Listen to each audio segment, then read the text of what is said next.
Today I'd like to give you a short introduction to the Bible study that I will shortly be leading on the Gospel of John. In this intro, I want to give you some idea of what to expect in case you're thinking of coming. Well, what I love most about John's Gospel is that it's an invitation to truly know Jesus. We see this in a little story at the start of the Gospel with Nathanael saying, "Can anything good come from Nazareth?" Well, his friend Philip tells him, "Come and see." Just a few verses later, Nathanael is completely blown over by his encounter with Jesus. That's really my hope here, that we will connect with Jesus in a way that transforms us. Come and see is my invitation to you today. Now, in a quick reading of John's Gospel, it comes across as a beautiful, fast-paced narrative filled with interesting dialogue and inside information about Jesus.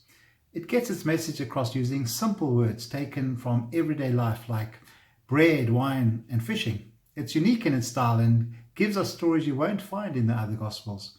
But it's not simplistic, it's profound and deep, and this can make it appear daunting and even confusing at times. The problem might lie in the fact that it really is a work of art. It's a bit like a Van Gogh or a Da Vinci.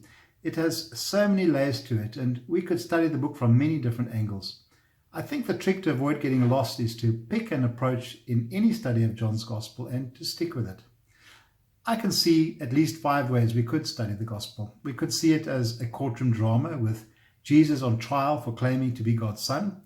We could look at the wonderful I am statements of Jesus, which tells us that Jesus is not only God's Son, but that he is also God. A third way we can see the book is a kind of retelling of the creation story of Genesis, in which God creates a new man through Jesus. And that story starts with a new creation story. In the beginning was the Word. A fourth way to study the Gospel is to see it almost like a telling of the stories usually told over the Passover meal, in which Jesus leads us out of slavery into freedom as the Passover lamb, the manna from heaven, and so on. But the way we're going to look at it in this study is to simply see it as a collection of short stories, or even as a play with multiple acts. John is a master storyteller, and he seems to have a pattern to these short stories. Each story or narrative takes place at a particular community event, which we are calling a season. Examples of these are a feast or a wedding, and each of these centers on a specific location, such as Jerusalem. Now, what's quite fascinating is that in each of the narratives, John chooses just one sign or a miracle to show that Jesus is indeed the Son of God. The sign that John chooses becomes a hint to tell us what the story is about. And so it's a bit like a treasure hunt, as it allows us to look at these stories, but in quite a contained way without being too overwhelmed. There are 8 narratives in total. This gives us an exciting view, I believe, of the Gospel, in which the stories are seen holistically rather than chopped into bits via the division of chapters. The Gospel starts with a prologue in chapter 1 and ends with the epilogue, which makes it look a bit like the outline of a Greek play. So that's our format, signs and seasons. Now, we won't have time to look at all of the narratives in our study, so we're only going to be looking at 4 narratives this term. These include the wedding in Cana, the first Passover when Jesus cleared the temple, the feeding of the 5,000, and the healing of the invalid by the pool. Maybe we can look at the other narratives later. So here's our basic plan. The first session will be a pre-recorded overview of the book, and you can watch this video in your own time.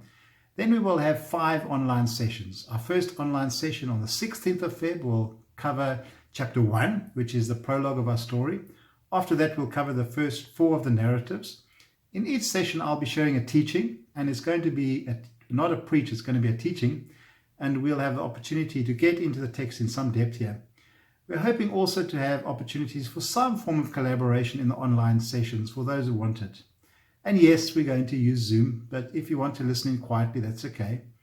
It's probably not going to be recorded, unfortunately, be recorded at all. So it'll be important that you join our sessions on time.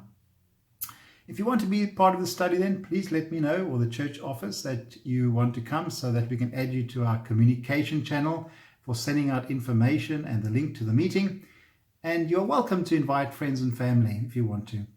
My prayer is that this study will help you to connect personally with Jesus as he reveals more of his surprising nature to us in this wonderful gospel.